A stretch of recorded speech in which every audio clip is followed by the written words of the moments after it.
ಇವತ್ತಿನ ಈ ಕ್ಲಾಸಿಗೆ ತರಗತಿಗೆ ತಮ್ಮನ್ನೆಲ್ಲ ಆಹ್ವಾನಿಸುತ್ತಾ ಇವತ್ತು ಈಗಾಗಲೇ ತಮಗೆ ಸಿಲೆಬಸ್ ನಲ್ಲಿ ನೀಡಿರುವಂತೆ ಸಿಲೆಬಸ್ ಅನ್ನ ಎಲ್ಲರೂ ಬರ್ಕೊಂಡಿದ್ದೀರಿ ಅಂತ ಅಂದ್ಕೋತೀನಿ ನಾನು. ಎಲ್ರಿಗೂ ಈ ಆಪ್ ಮೂಲಕ ಸಿಲೆಬಸ್ ಅನ್ನ ಪ್ರೊವೈಡ್ ಮಾಡಿದ್ವಿ. Kannada English both medium syllabus is provided in this app. ಅದಕ್ಕೋಸ್ಕರ ಈ ಸಿಲೆಬಸ್ ಅನ್ನ ನಾವು ನೋಡ್ಲಾಗೆ ಇಡೀ ಸಿಲೆಬಸ್ ನ ಬ್ರೀಫ್ ಹಿಸ್ಟ್ರಿ ಏನಿದೆ ಅದನ್ನ ಕಳೆದ ತರಗತಿಯಲ್ಲಿ ನಾವೆಲ್ಲ ಅವಲೋಕಿಸಿದ್ದೀವಿ. ವಿಶ್ವವಿದ್ಯಾಲಯದ ಇತಿಹಾಸ ವಿಭಾಗದ ಈ ಪಠ್ಯಕ್ರಮಕ್ಕನುಗುಣವಾಗಿ ಅಥವಾ ಪಠ್ಯಕ್ರಮದಂತೆ ಒಟ್ಟು 5 ಯೂನಿಟ್ಗಳಲ್ಲಿ ಮೊದಲ ಯೂನಿಟಿನ ಮೊದಲ ಪಾಠ ಅಥವಾ ಲೆಸನ್ ಭಾರತದ ಇತಿಹಾಸವನ್ನ ಅರಿಯುವುದಕ್ಕಿಂತ ಮುಂಚೆ ಆ ಇತಿಹಾಸದ ರಚನೆಗೆ ಇಲ್ಲಿನ ಭೌಗೋಳಿಕ ಪರಿಸರವನ್ನ ಅಧ್ಯಯನ ಮಾಡೋದು ಮುಖ್ಯವಾಗಿರುವುದರಿಂದ ನಿಮ್ಮ ಸಿಲೆಬಸ್ ನಲ್ಲೇ ಭಾರತದ ಭೌಗೋಳಿಕ ಲಕ್ಷಣಗಳ ಕುರಿತು ಮೊದಲ ಅಧ್ಯಾಯ ಇದನ್ನ ನಾವು ಮೊದಲು ಅರ್ಥೈಸಿಕೊಳ್ಬೇಕು, ಅಧ್ಯಯನ ಮಾಡಬೇಕು. ಯಾವುದೇ ಒಂದು ರಾಷ್ಟ್ರ, ಯಾವುದೇ ಒಂದು ಪ್ರದೇಶ ಅಥವಾ ಯಾವುದೇ ಒಂದು ದೇಶದ ಇತಿಹಾಸದ ರಚನೆಯಲ್ಲಿ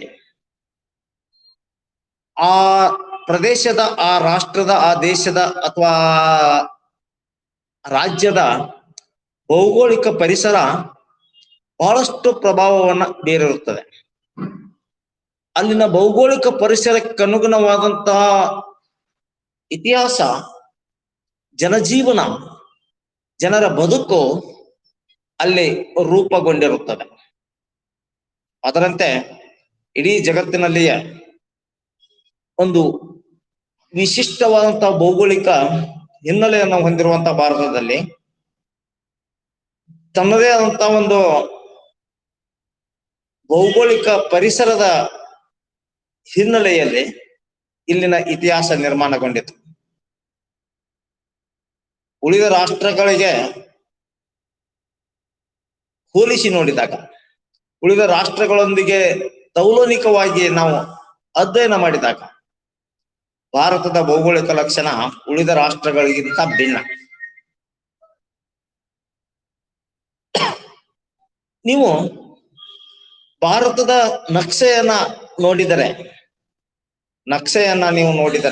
ನಾನು ಭಾರತದ ನಕ್ಷೆಯನ್ನ ಇವತ್ತು ನಿಮ್ಗೆ ಅಪ್ಲೋಡ್ ಮಾಡ್ತೀನಿ. ನಕ್ಷೆಯನ್ನ ನಾವು ನೋಡಿದರೆ ಉತ್ತರದಲ್ಲಿ ಭಾರತಕ್ಕೆ ನಿಸರ್ಗದತ್ತವಾದಂತಹ ರಕ್ಷಣಾ ಗೋಡೆ ಅಂತಿರುವಂತಹ ಹಿಮಾಲಯ, ದಕ್ಷಿಣದಲ್ಲಿ ಹಿಂದೂ ಮಹಾಸಾಗರ, ಪೂರ್ವದಲ್ಲಿ ಬಂಗಾಳ ಕೊಲ್ಲಿ, ಪಶ್ಚಿಮದಲ್ಲಿ ಅರಬ್ಬಿ ಸಮುದ್ರ. ಈ 4 ನೈಸರ್ಗಿಕ ಗಡಿಗಳನ್ನ ಒದಗಿಸಿರುವಂತ ಅಥವಾ ಹೊಂದಿರುವಂತಹ ಭಾರತದಲ್ಲಿ ಬಹಳ ವಿಶಿಷ್ಟವಾದಂತ ಭೌಗೋಳಿಕ ಹಿನ್ನೆಲೆಯನ್ನ ನಾವು ಅವಲೋಕಿಸಬಹುದು. ಆದುದರಿಂದಾಗಿ ವಿದ್ಯಾರ್ಥಿಗಳೇ, ಈ ಅಧ್ಯಾಯಕ್ಕೆ ಸಂಬಂಧಿಸಿದಂತೆ ಒಂದು 4-5 ಪಾಯಿಂಟ್ ಬರ್ಸ್ತೀನಿ, ಸ್ವಲ್ಪ ಬೇಗ ಬರ್ಕೊಂಡ್ಬಿಡಿ. ಅಧ್ಯಾಯ 1, ಭಾರತದ ಭೌಗೋಳಿಕ ಲಕ್ಷಣಗಳು, ಜಿಯೋಗ್ರಫಿಕಲ್ ಫ್ಯೂಚರ್ಸ್ ಆಫ್ ಇಂಡಿಯಾ, ಭಾರತದ ಭೌಗೋಳಿಕ ಲಕ್ಷಣಗಳು. ಅದರಲ್ಲಿ ಒಂದು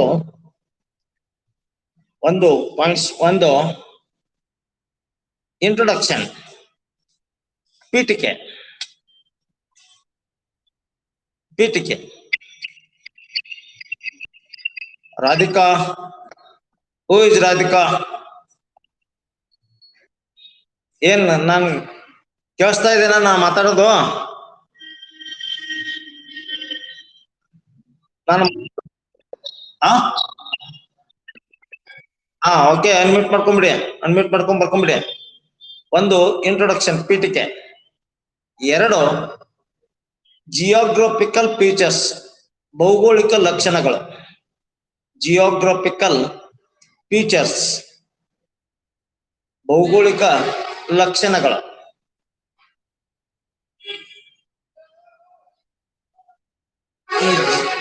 ಅದರಲ್ಲೇ ಸಬ್ ಪಾಯಿಂಟ್ ಒಂದು ಅಥವಾ ಎ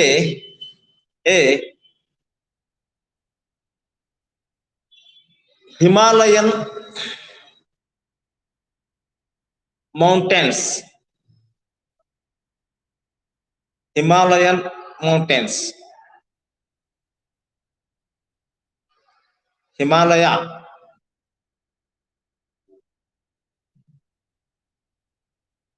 ಬಿ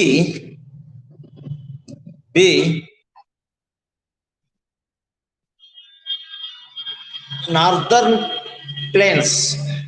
ನಾರ್ದರ್ನ್ ಪ್ಲೇನ್ಸ್, ಉತ್ತರ ಪ್ರಸ್ಥಭೂಮಿ. ಉತ್ತರ ಪ್ರಸ್ಥಭೂಮಿ, ನಾರ್ದರ್ನ್ ಪ್ಲೇನ್ಸ್. ಸಿ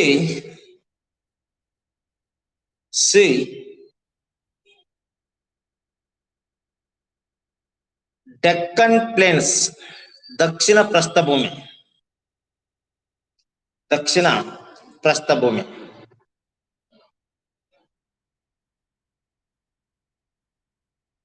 ದಕ್ಷಿಣ ಪ್ರಸ್ಥಭೂಮಿ. ಸಿ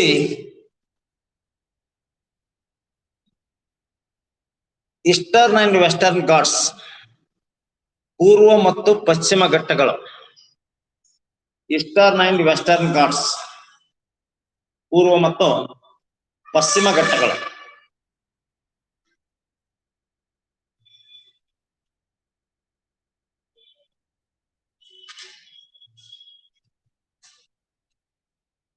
ಈ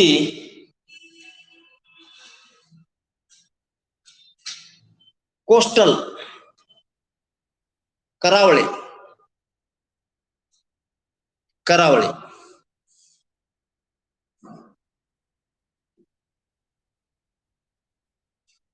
3 ಮೇನ್ ಪಾಯಿಂಟ್ಸ್, ಮೂರು ಮೇನ್ ಪಾಯಿಂಟ್ಸ್. ಮೇನ್ ಪಾಯಿಂಟ್ಸ್ ನಲ್ಲಿ ಮೂರನೇದ್ದು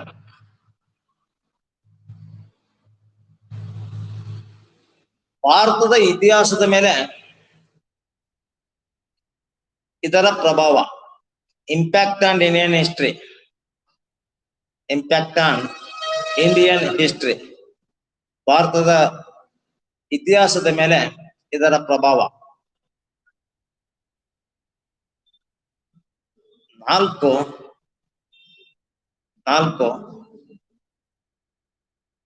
ಮೇನ್ ಪಾಯಿಂಟ್. 4 ಸಮಾರೋಪ, ಕನ್ಕ್ಲೂಷನ್.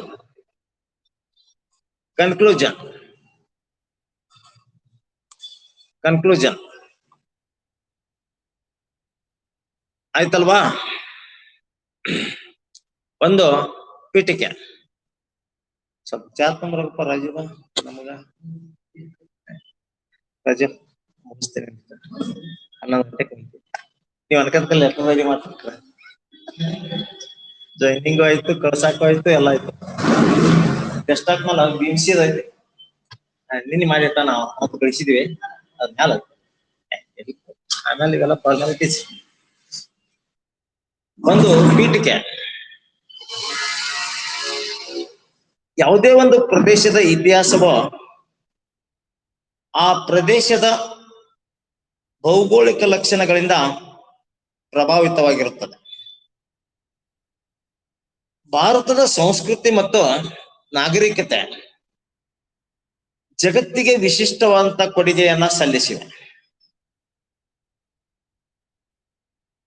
ನಾಗರಿಕತೆಯ ಸಾಧನಗಳಾದಂತ ಸಂಸ್ಕೃತಿಯ ಲಕ್ಷಣಗಳೆನಿಸಿಕೊಂಡಿರುವಂತ ಧರ್ಮ, ಸಂಸ್ಕೃತಿ, ಸಾಹಿತ್ಯ, ಕಲೆ, ವಾಸ್ತುಶಿಲ್ಪ, ವಿಜ್ಞಾನ ಮುಂತಾದ ಕ್ಷೇತ್ರಗಳಿಗೆ ಭಾರತ ಜಗತ್ತಿಗೆ ವಿಶಿಷ್ಟವಾದಂತ ಕೊಡುಗೆಯನ್ನ ಸಲ್ಲಿಸಿದೆ.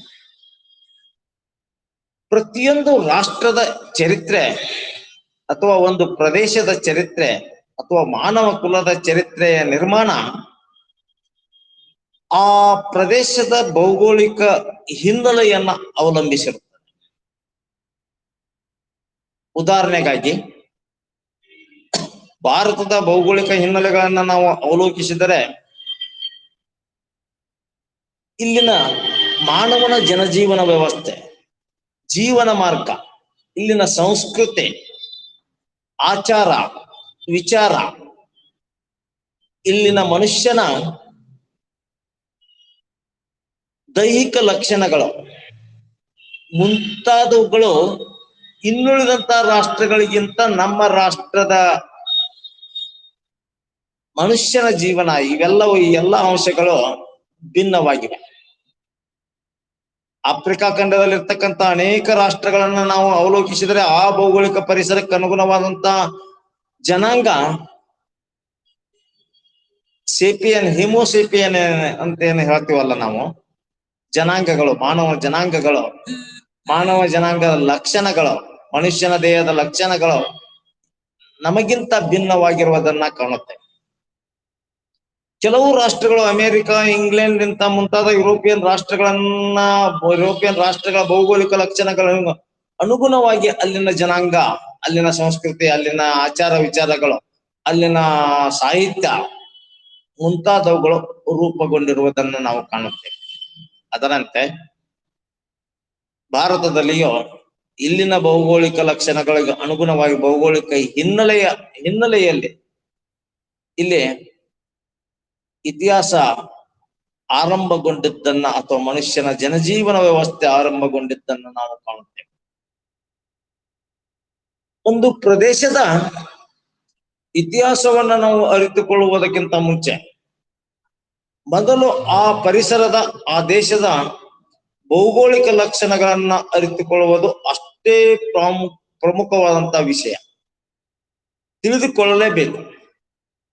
ಅಲ್ಲಿನ ಭೌಗೋಳಿಕ ಪರಿಸರವನ್ನ ಅಧ್ಯಯನ ಮಾಡಿದರೆ ಅಥವಾ ತಿಳಿದುಕೊಂಡರೆ ಆ ದೇಶದ ಇತಿಹಾಸವನ್ನ ಅರಿತುಕೊಳ್ಳಲು ಸುಲಭವಾಗುತ್ತದೆ. ಆದ್ದರಿಂದಾಗಿಯೇ ರಿಚರ್ಡ್ ಹ್ಯಾಕ್ಲುಯತ್ ಎಂಬ ಇತಿಹಾಸಕಾರ ಭೂಗೋಳಶಾಸ್ತ್ರ ಮತ್ತು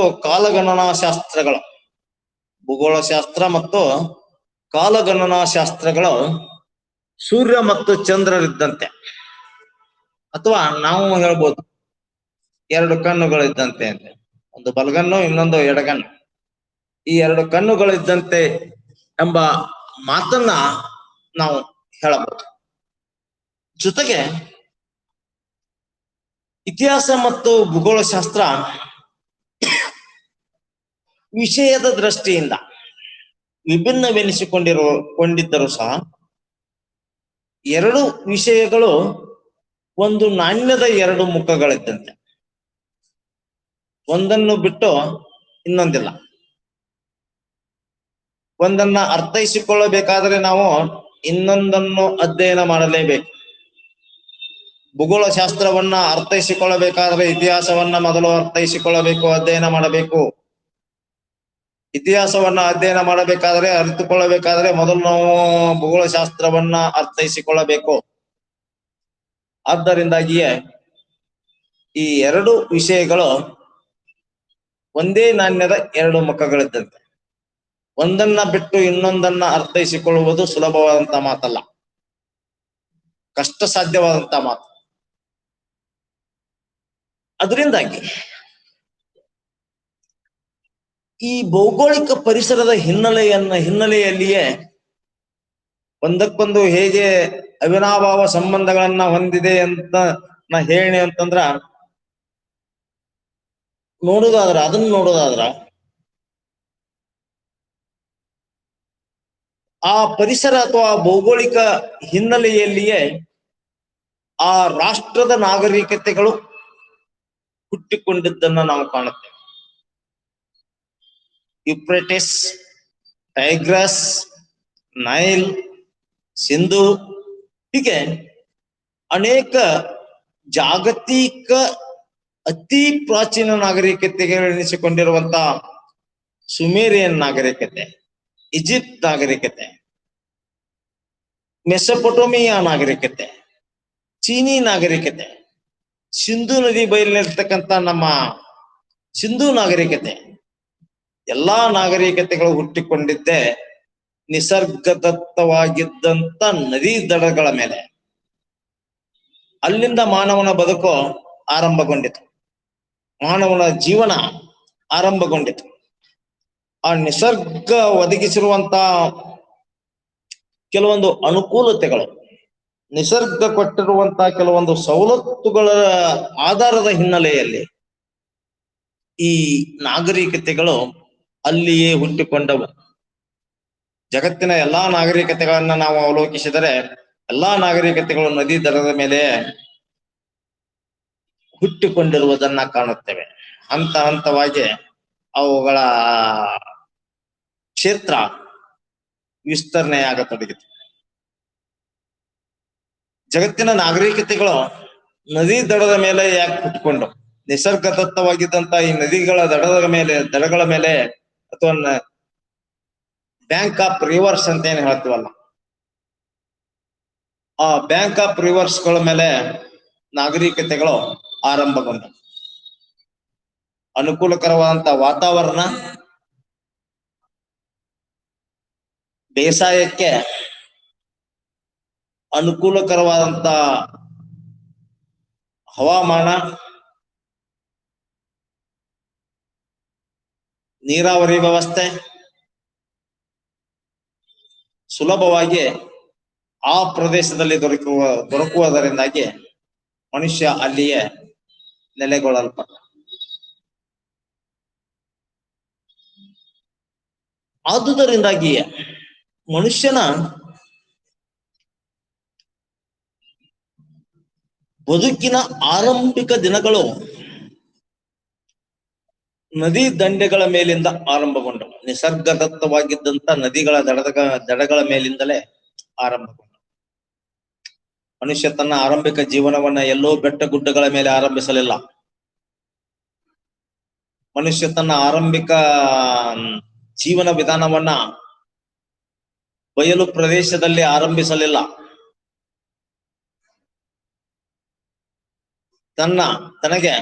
ತನ್ನ ಜೀವನಕ್ಕೆ ಅನುಕೂಲಕರವಾದಂತ, ಜೀವಕ್ಕೆ ರಕ್ಷಣೆಯಾಗುವಂತ ಪ್ರದೇಶದಲ್ಲಿಯೇ ತನ್ನ ಜೀವನವನ್ನ ಆರಂಭಿಸ. ಇದರಿಂದಾಗಿ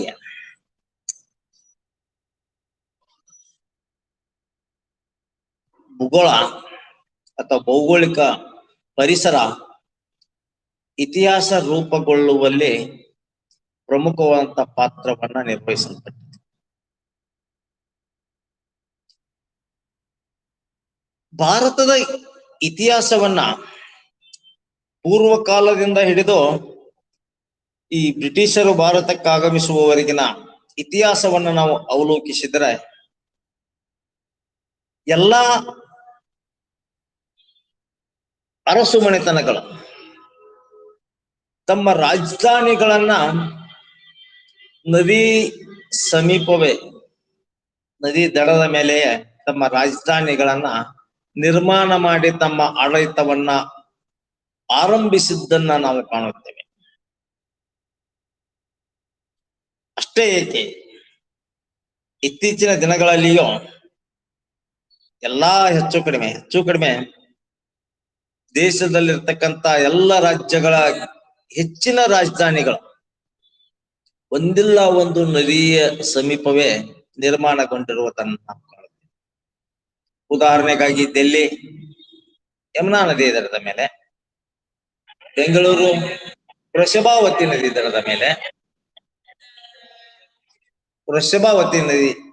ದಡದ ಮೇಲೆ, ಹೀಗೆ ಎಲ್ಲ ರಾಜ್ಯಗಳ ರಾಜಧಾನಿಗಳನ್ನ ಅವಲೋಕಿಸಿದರೆ ಇತ್ತೀಚಿನ ದಿನಗಳಲ್ಲಿಯೂ ಆಧುನಿಕ ಕಾಲಾವಧಿಯಲ್ಲಿಯೂ ಹೆಚ್ಚಿನ ರಾಜಧಾನಿಗಳು ನದಿ ದಡಗಳ ಮೇಲೆ ನಿರ್ಮಾಣಗೊಂಡವು. ಅದರಂತೆ ಎಲ್ಲಾ ಅರಸು ಮನೆತನಗಳು ನದಿ ದಡಗಳ ಮೇಲೆಯೇ ತಮ್ಮ ರಾಜಧಾನಿಗಳನ್ನ ನಿರ್ಮಾಣ ಮಾಡಲ್ಪಟ್ಟಿದ್ದರು. ಉದಾಹರಣೆಗಾಗಿ ಒಂದು 2-3 ಹೇಳ್ತೀನಿ ಅಷ್ಟೇ, ಉಳಿದದ್ದೆಲ್ಲಾನು ನೋಡ್ಕೊಂಡ್ಬಿಡಿ ನೀವೇ. ಆಮೇಲೆ ಬನವಾಸಿ ಕದಂಬರು ವರದಾ ನದಿ ದಡದ ಮೇಲೆ ತಮ್ಮ ರಾಜಧಾನಿಯನ್ನ ಬನವಾಸಿಯಲ್ಲಿ ಆರಂಭಿಸಿದರೆ, ಬಾದಾಮಿ ಚಾಲುಕ್ಯರು ವಾತಾಪಿಯನ್ನ ಅಥವಾ ಬಾದಾಮಿಯನ್ನ ಮಲಪ್ರಭಾ ನದಿ ದಡದ ಮೇಲೆ ನಿರ್ಮಾಣ ಮಾಡಲ್ಪಟ್ಟರು. ಹಂಪೆ, ಇವತ್ತಿನ ಹಂಪೆ ತುಂಗಭದ್ರಾ ನದಿ ದಡದ ಮೇಲೆ.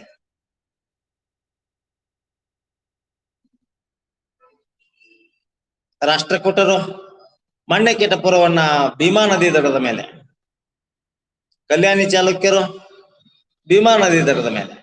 ಹೀಗೆ ಹೆಚ್ಚು ಕಡಿಮೆ ಎಲ್ಲ ತಲಕಾಡಿನ ಗಂಗರು ಕಾವೇರಿ ನದಿ ದಡದ ಮೇಲೆ.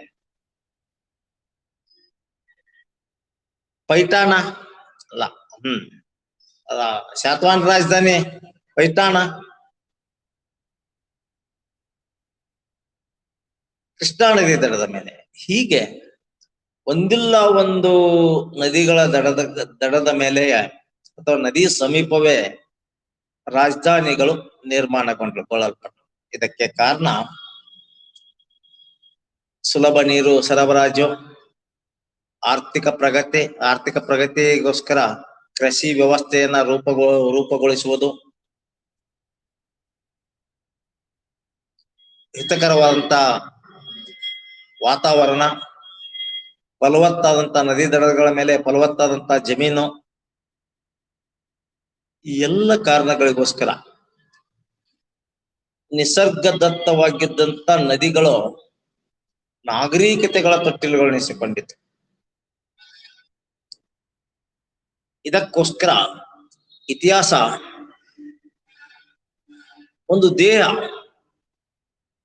ಆ ದೇಹದಲ್ಲಿರ್ತಕ್ಕಂಥ ಎಲ್ಲ ರಕ್ತದ ಪರಿಶೀಲನೆಗೋಸ್ಕರ ಇರ್ತಕ್ಕಂಥ ನರನಾಡಿಗಳು ಭೂಗೋಳ ಶಾಸ್ತ್ರವಿದ್ದಂತೆ ಇತಿಹಾಸವೆಂಬ ದೇಹಕ್ಕೆ ಭೂಗೋಳ ಶಾಸ್ತ್ರವೆಂಬ ನರನಾಡಿಗಳು, ಆ ನರನಾಡಿಗಳ ಮೂಲಕವೇ ರಕ್ತ ಪರಿಚಲನೆಯಾಗುತ್ತದೆ. ನರನಾಡಿಗಳಿಲ್ಲದಿದ್ದರೆ ಇತಿಹಾಸ ದೇಹ ಇದ್ದೂ ಇಲ್ಲದಂತೆ. ಅದಕ್ಕೋಸ್ಕರ ಇದು ಭಾರತ ಅಥವಾ ಭಾರತದ ಭೌಗೋಳಿಕ ಹಿನ್ನೆಲೆಯಲ್ಲಿ ಭೂಗೋಳ ಶಾಸ್ತ್ರ ಬಹಳ ಪ್ರಮುಖವಾದಂತ ಪಾತ್ರವನ್ನ ನಿರ್ವಹಿಸಲ್ಪಡುತ್ತದೆ. ಅದರಂತೆ ಭಾರತ ಹಲವು ಹೆಸರುಗಳಿಂದ ಇವತ್ತಿಗೂ ಕರೆಯುತ್ತಿರುವುದನ್ನ ಅಥವಾ ಕರೆಸಿಕೊಳ್ಳುತ್ತಿರುವುದನ್ನ ಹಲವು ರೀತಿಯಲ್ಲಿ ಭಾರತವನ್ನ ಕರೆಯುತ್ತಿರುವುದನ್ನು ನಾವು ಕಾಣುತ್ತೇವೆ.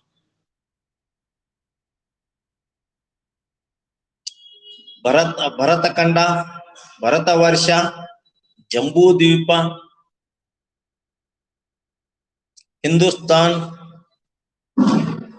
ಇಂಡಸ್, ಇಂಡಿಯಾ, ಭಾರತ, ಹೀಗೆ ಅನೇಕ ಹೆಸರುಗಳಿಂದ ಇವುಗಳನ್ನ, ಈ ದೇಶವನ್ನ ಸಂಬೋಧಿಸುವುದುಂಟು.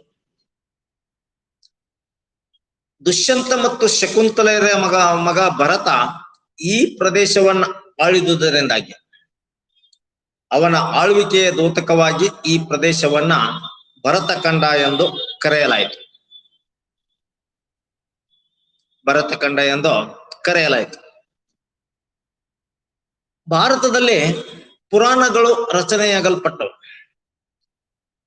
ಈ ಪುರಾಣಗಳಲ್ಲಿ ಈ ಪ್ರದೇಶವನ್ನ, ಈ ದೇಶವನ್ನ ಭರತ ವರ್ಷ ಎಂದು ಸಂಬೋಧಿಸಲಾಯಿತು.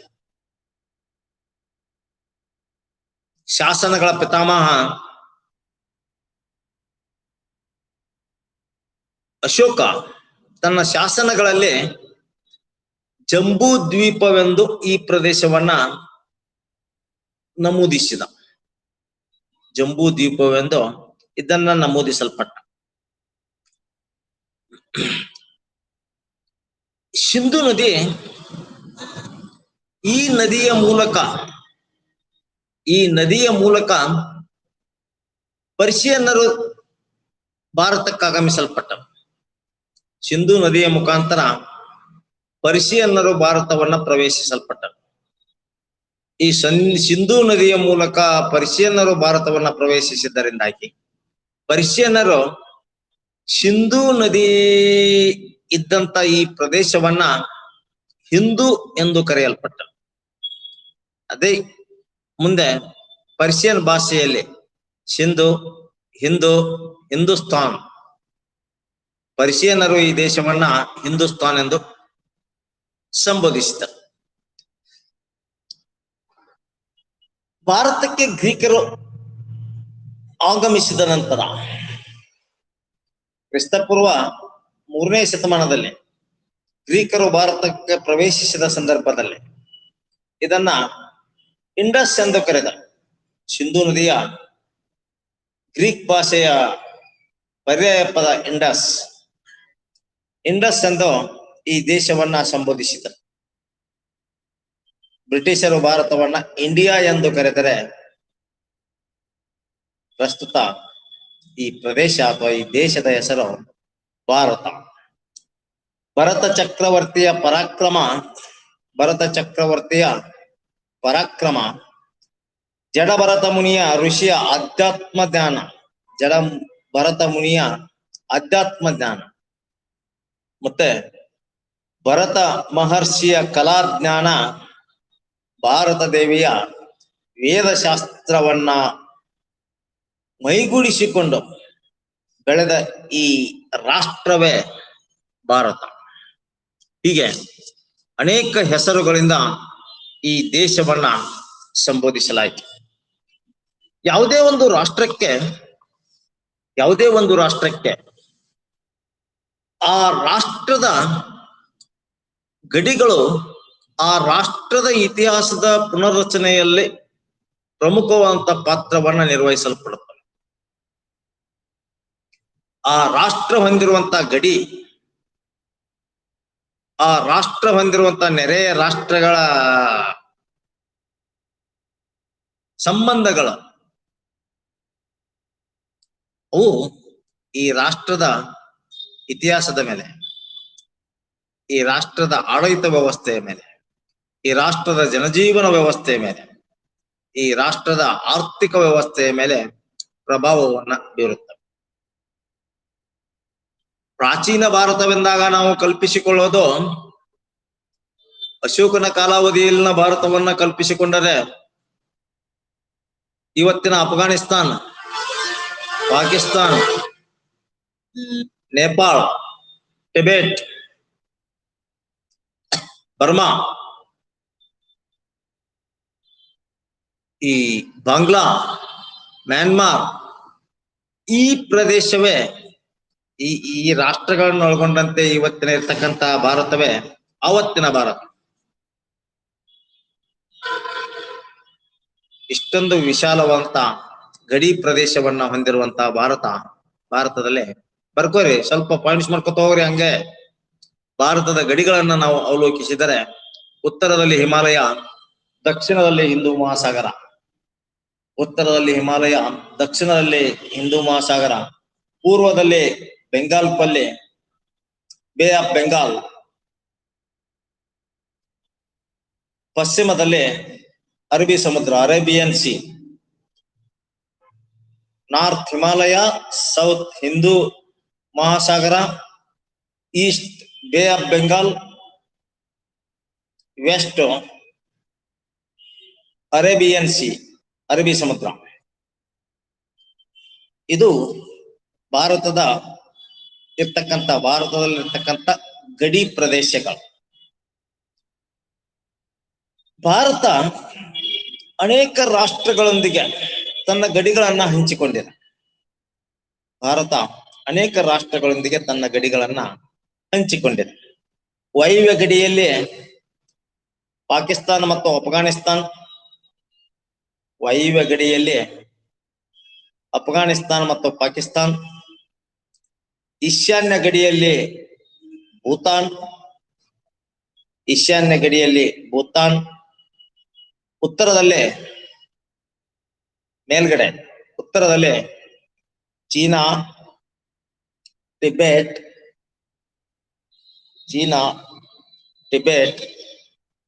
ಮತ್ತು ನೇಪಾಳ. ಇವು ಉತ್ತರದ ಗಡಿ ರಾಷ್ಟ್ರಗಳು. ಪೂರ್ವದಲ್ಲಿ ಬರ್ಮಾ ಮತ್ತು ಬಾಂಗ್ಲಾ, ಬರ್ಮಾ ಮತ್ತು ಬಾಂಗ್ಲಾ ಪೂರ್ವದಲ್ಲಿ. ದಕ್ಷಿಣದಲ್ಲಿ ಶ್ರೀಲಂಕಾ,